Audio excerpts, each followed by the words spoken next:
यहाँ पर हम लोग बात करें क्वेश्चन नंबर 23 की। क्वेश्चन नंबर 23 देखो मेरे पास क्या है, ध्यान से देखना। ये देखो तो ये वाला क्वेश्चन है मेरे पास, एनसीईआरटी के क्वेश्चन से देख सकते हो। यहाँ पर ध्यान से आपको समझ में आ जाएगा। यहाँ पर इंटीग्रेशंस करना है dx x स्क्वायर प्लस 1 का। सबसे पहले जैसा कि पता है सॉल्यूशंस लिखना है। इस वाले पार्ट को आपको बाहर निकाल के लेके आना। जब बाहर निकाल के लेके आओगे तो 1/, यहाँ पर आ जाएगा x स्क्वायर प्लस का 1 आ जाएगा। समझ में आया यहाँ तक? यहाँ तक तो कोई दिक्कत नहीं रही होगी, कुछ तो किया ही नहीं अभी तक, तो क्वेश्चंस का अंदर वाले पार्ट का कॉपी किया है।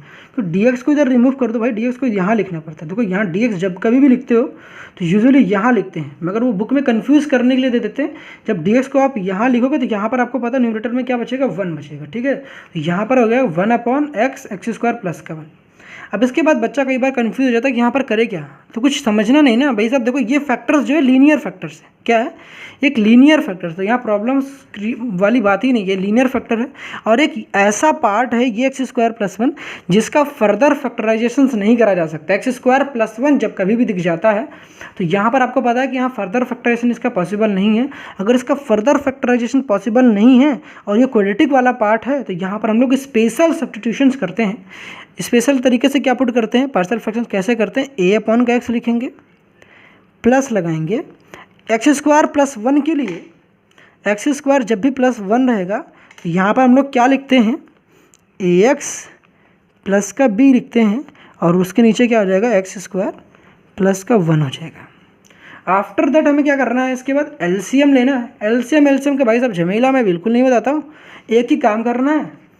एक के नीचे x है, इस x से इस x को देखो, इसको उठा के इसके बगल में लेके जाओ, इसको उठा के इसके बगल में लेके जाओ, तो ये वाला x कैंसिल हो जाएगा। a के बगल में क्या हो जाएगा, x स्क्वायर प्लस 1 आ जाएगा। यहाँ पर x स्क्वायर प्लस 1 कैंसिल हो जाएगा। यहाँ पर ax प्लस b के बगल में क्या आएगा, मेरे पास x आ जाएगा, और यहाँ वाला ऊपर वाला part as it is copy हो जाएगा। अब इसके बाद आपको पता है कि क्या कंडीशंस आती है, प्रॉब्लम्स क्या आती है। प्रॉब्लम्स यहाँ पर ये आती है कि हमको वैल्यूज़ पुट करनी है। ये जैसा कि मैंने बार बार बताया कि जब कभी भी आपके पास x स्क्वायर प्लस 1 रहे, x square plus 1 equal to 0 करोगे तो आपके पास जो रूट्स निकल कर आते हैं, जैसे कि मैंने आपको बताया भैया, यहाँ पर जब भी आप x स्क्वायर प्लस 1 को या 1 प्लस x स्क्वायर के इक्वल टू 0 पुट करते हो तो जो आपके पास रूट्स आते हैं वो इमेजिनरी रूट्स आते हैं। यहाँ पर हम लोग इमेजिनरी रूट्स के साथ डील नहीं करते हैं, यहाँ पर आपको रियल रूट्स निकाल के आपको सॉल्व करना है। अब जब भी आपके पास 1 प्लस x स्क्वायर है या फिर x स्क्वायर प्लस 1 कह दो, दोनों चीज़ तो सिमिलर है, तब कभी भी आपको हमेशा चॉइस आपकी होगी, आप कुछ भी पुट करो। कुछ भी मतलब यूजुअली मैं क्या पुट करता हूँ, x equal to 0, x equal to 1, ठीक है, 1 पुट कर देता हूँ, -1 पुट करता हूँ, 2 पुट कर देता हूँ। इनमें ही भाई सब काम हो जाता है, ठीक, यूजुअली इन्हीं से हमारा काम हो जाता है। तो यहाँ भी आपको पता है कि यहाँ पर देखो x स्क्वायर प्लस 1 को यहाँ पर हमको पता है कि कुछ अपने हिसाब से वैल्यूज़ ही पुट करना है, क्योंकि ऐसे तो कुछ मुझे पता ही नहीं चला कि 0 किस पॉइंट पर होगा। यहाँ भी आपको पता है कि यहाँ पर 0 पुट करते हैं सिंपली। यार आपको पता है कि यहाँ 3 कांस्टेंट है, यहाँ पर 3 कांस्टेंट है। पहला तो a/x लिख दिया। यहाँ पर क्या होना चाहिए, देखो यहाँ गलती क्या है, a तो लिख चुके हो तो यहाँ पर b लिख लो, एक नया कांस्टेंट एज्यूम करो, यहाँ bx प्लस यहाँ पर c एज्यूम कर लो। ठीक है, देखो a आप पहले लिख चुके थे तो यहाँ पर bx प्लस का c हो जाएगा। ठीक है सर, तो यहाँ पर a तो लिख चुके हो तो यहाँ पर bx लिख लो और यहाँ पर हो जाएगा c। ठीक है, कोई दिक्कत तो नहीं होगी ना, आपको एक कांस्टेंट एज्यूम करना पड़ता है। ठीक है, यहाँ पर देखो a के नीचे x हो गया। अब हमारे पास a तो लिख चुके हैं तो दूसरा का जो कांस्टेंट होंगे यहाँ पर तो bx प्लस का c, यहाँ भी bx प्लस का c। आफ्टर दैट हमें क्या करना, पॉइंट अपने आप से कुछ भी पॉइंट सेलेक्ट करना है। तो यहाँ पर पहली कंडीशन से मानते हैं x इक्वल टू 0 के लिए।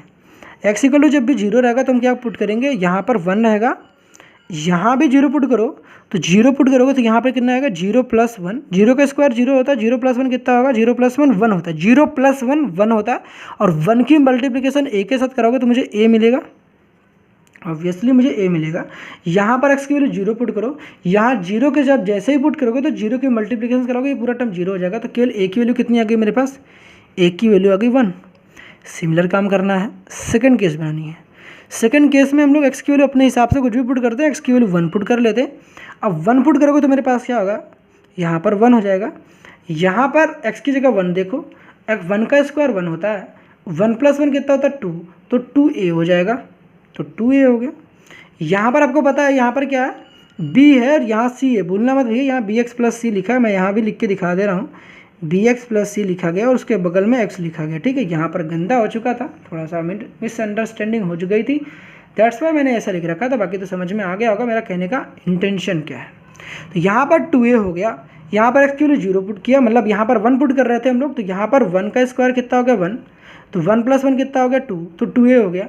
यहाँ पर आपको पता है 1 पुट करोगे, तो यहाँ पर जब 1 पुट करोगे तो देखो यहाँ प्लस लगाना है, ये c है, देखो यहाँ a है, यहाँ bx + c, यहाँ ध्यान से देख लो, अगर यहाँ कन्फ्यूज हो रहा है यहाँ देख लो, x की जगह मुझे क्या पुट करना 1, तो यहाँ पर कितना x की जगह 1 पुट करोगे तो यहाँ पर मेरे पास कितना आ जाएगा b आ जाएगा, फिर यहाँ पर भी कितना आ जाएगा c आ जाएगा, बाहर भी 1 पुट करोगे तो 1 की मल्टीप्लिकेशन किसी भी चीज़ के साथ करोगे तो वही रहेगा, तो b + c आ जाएगा, ठीक। तो यहाँ पर जब ऐसा करोगे तो a की वैल्यू मेरे पास कितनी है, a की वैल्यू 1, तो यहाँ पर 1 पुट कर दो, तो यहाँ पर 2 का 1 के साथ मल्टीप्लिकेशन करोगे तो 2 आएगा, यहाँ पर आ जाएगा b + का c and this is equal to 1। तो यहाँ पर इस 2 को इधर ट्रांसपोज कर दोगे तो मेरे पास कितना आ जाएगा 1 - का 2, और 1 - का 2 कितना होता है भैया बता दो, 1 - का 2 कितना होता है, 1 - 2 होता है -1, तो यहाँ पर आ जाएगा b + का c। अभी यहाँ पर मामला अच्छा खासा होगा, देखो कैसे।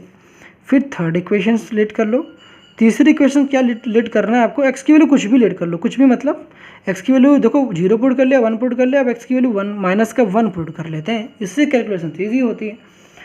अब जैसा कि पता है कि फिर से क्या करना है, तीसरी कंडीशन से 1 = यहाँ पर x की वैल्यू -1 पुट करोगे, -1 का स्क्वायर क्या होता है, -1 का जो स्क्वायर होता है, -1 का स्क्वायर 1 होता है, -1 का स्क्वायर 1 होता है, तो 1 + 1 कितना आ जाएगा 2, तो यहाँ पर आ जाएगा 2a, ओके।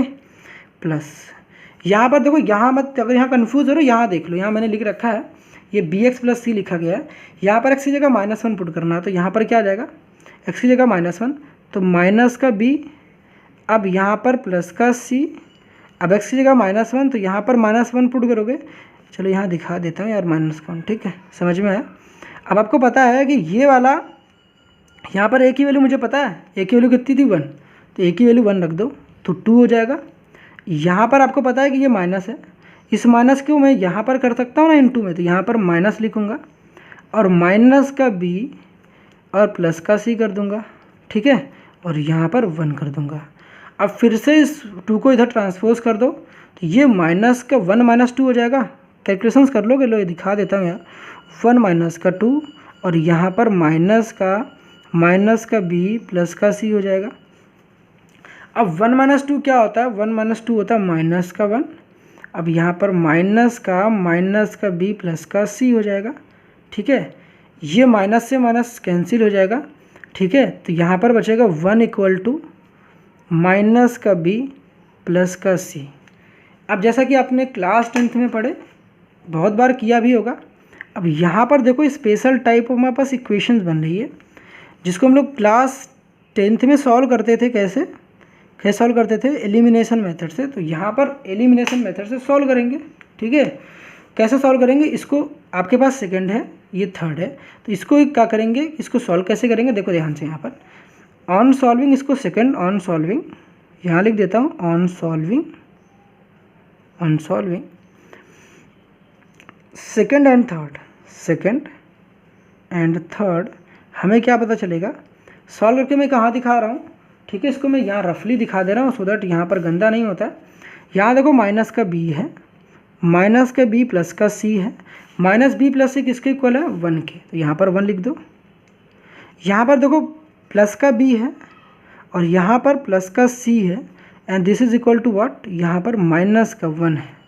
आई बात समझ में। अब इसके बाद क्या करना है, आपको पता है कि एक प्लस का एक माइनस का है, इसको ऐड कर देंगे, यहाँ पर ऐड करेंगे ऑन सॉल्विंग या फिर कह दो ऑन एडिंग, ठीक, यहाँ पर एडिशन कर रहे हैं, सेकंड वाला प्लस से क्या कर रहे हैं, थर्ड वाले को ऐड कर रहे हैं, प्लस कर रहे हैं, थर्ड वाले को ऐड कर रहे हैं। जब ऐड करोगे तो मुझे क्या मिल जाएगा बताओ, इसको ऐड करोगे तो ये कैंसिल हो जाएगा, ठीक। यहाँ c + c कितना आ जाएगा 2c और 1 - 1 कितना आ जाएगा 0, तो c की वैल्यू यहाँ कितनी आ जाएगी 0 आ जाएगी, कितनी आ जाएगी, c की वैल्यू यहाँ कितनी है भैया, c की वैल्यू आ गई 0। तो ठीक है, समझ में आया कि नहीं आया, ये सॉल्व करने तो आता होगा ना। तो यहाँ c की वैल्यू कितनी आ गई मेरे पास 0।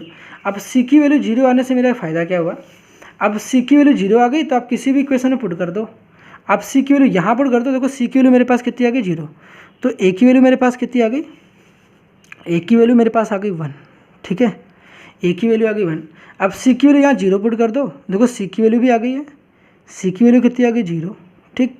अब मुझे क्या पुट करना, नेक्स्ट बी की वैल्यू फाइंड करनी है, तो सी की वैल्यू यहाँ 0 रख दो और बी की वैल्यू कितनी आ जाएगी, तो कुछ सी की वैल्यू यहाँ 0 पुट करोगे, आप चाहे इस वाले इक्वेशन में पुट कर दो चाहे यहाँ पर पुट कर दो, कोई दिक्कत नहीं। सी की वैल्यू 0 पुट करोगे तो बी की वैल्यू मेरे पास कितनी आ जाएगी, -1 आ जाएगा। देखो यहाँ सी की वैल्यू 0 पुट करके देखो, चाहे इस इक्वेशन में पुट कर लो चाहे इस इक्वेशन में, सी की वैल्यू 0 पुट करेंगे तो यहाँ पर मेरे पास बी की वैल्यू कितनी आ जाएगी, -1।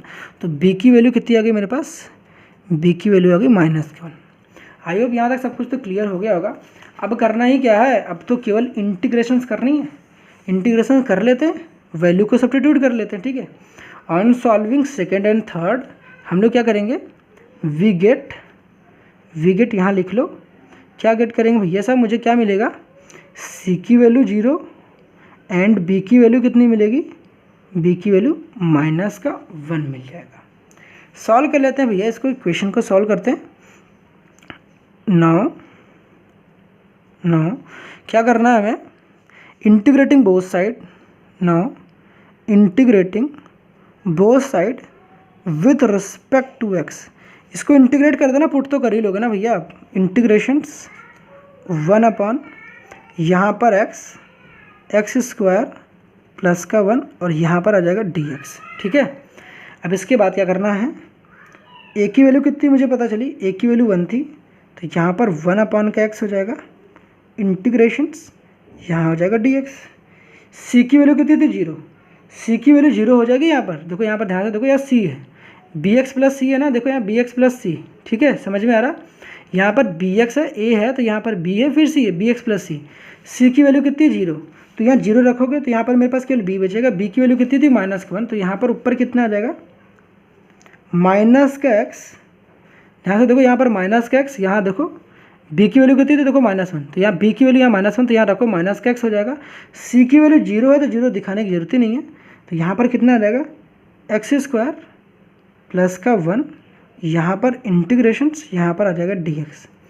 अब मज़े की बात समझो, यहाँ पर बच्चा फिर से फंस जाता है, फिर से भैया यहाँ पर बच्चा फंस ही जाता है, क्यों, आपको यहाँ पर मैंने आपको तरीका बताया था, क्या तरीका बताया था कि जब कभी भी आपके पास ऐसी कंडीशन दिखाई दे, ये सब भैया नोट कर लो अच्छे से, नीचे वाले फंक्शंस का मतलब f(x) हो और ऊपर f'(x) हो, तो क्या करोगे, f(x) और f'(x) हो तो नीचे का डेरिवेटिव ऊपर हो, नीचे वाले फंक्शन का डेरिवेटिव करने पर अगर ऊपर मिल जाता है तो लॉग के साथ नीचे वाला इन द सेंस f(x), समझ में आया। जैसा कि मैंने कहा कि अगर आपके पास x² दिखता है +1 दिखता है, यहाँ पर क्या होता है, x² + 1 का इंटीग्रेशन डिफ्रेंशिएशन क्या होता है, x² + 1 का 2x होता है, x² + 1 का डेरिवेटिव वाला पार्ट क्या था 2x, जब भी इसका डिफ्रेंशिएशन करोगे तो कितना आएगा, लॉग नीचे वाला मतलब x² + 1। उस हिसाब से मेरे पास क्या होगा, यही चीज़ बताया था मैंने आपको। यहाँ पर देखो x² + 1 है, मुझे ये पता है कि x² + 1 का डेरिवेटिव क्या होता है, x² + 1 का जो डेरिवेटिव होता है dy/dx जो होता है वो 2x होता है। अब यहाँ पर x तो है लेकिन 2 मिसिंग है, माइनस को तो भाई यहाँ लात मार के भगा दो, पहले माइनस परेशान नहीं करेगा, अब इसको लिखा रहना तो भाई इसको लिखे रहने तो अभी माइनस को यहाँ कर दो, कोई दिक्कत नहीं है। यहाँ पर प्रॉब्लम्स क्या है, प्रॉब्लम्स ये है कि भैया साहब यहाँ x के साथ 2 नहीं है, तो 2 नहीं है तो क्या दिक्कत है, जैसा कि हम जानते हैं 2 से मल्टीप्लाई करा लो, 2 से मल्टीप्लाई कर दो, 2 से डिवाइड कर दो, मैथ से भैया यहाँ फ़र्क नहीं पड़ता है, मैथ से सेम नंबर से मल्टीप्लिकेशंस करा दो, सेम नंबर से डिविजन्स करा दो, फ़र्क नहीं पड़ता है। आई बात समझ में, तो यहाँ 2 से मल्टीप्लिकेशंस कराया तो 2 से डिवाइड भी कराना पड़ेगा, उस डिवीजन को मैंने यहाँ लिख के दिखा रखा है, समझ में आई बात है, दिक्कत तो नहीं। अब क्या करोगे, अब आपको पता है कि इसके बाद क्या करता है आंसर, इसके बाद आपको पता है भैया 1/x का इंटीग्रेशन क्या होता है, लॉग मॉड में x माइनस का 1/2, नीचे वाले पार्ट का डेरिवेटिव ऊपर लिखा होता है तो लॉग के साथ नीचे वाला in the sense x² plus का 1, और यहाँ पर क्या आ जाएगा मेरे पास, एक कांस्टेंट आ जाएगा जो कि c होगा। यहाँ तक सब कुछ क्लियर हो गया होगा। तो integrations of 1/x x square plus 1 का जो इंटीग्रेशन होगा वो क्या होगा, log x minus 1/2 log x square plus 1 c हो जाएगा। आई होप यहाँ तक सब कुछ क्लियर हो गया होगा। स्टिल कोई डाउट्स होता है तो आप डेफिनेटली आप कमेंट सेक्शन में पूछ सकते हो यार, हमेशा से कह रहा हूँ, आप पूछते ही नहीं हो तो मैं क्या ही बता दूँ। ठीक है, कोई दिक्कत नहीं होगी, मिलते हैं नेक्स्ट लेक्चर में, तब तक के लिए ऑल द बेस्ट।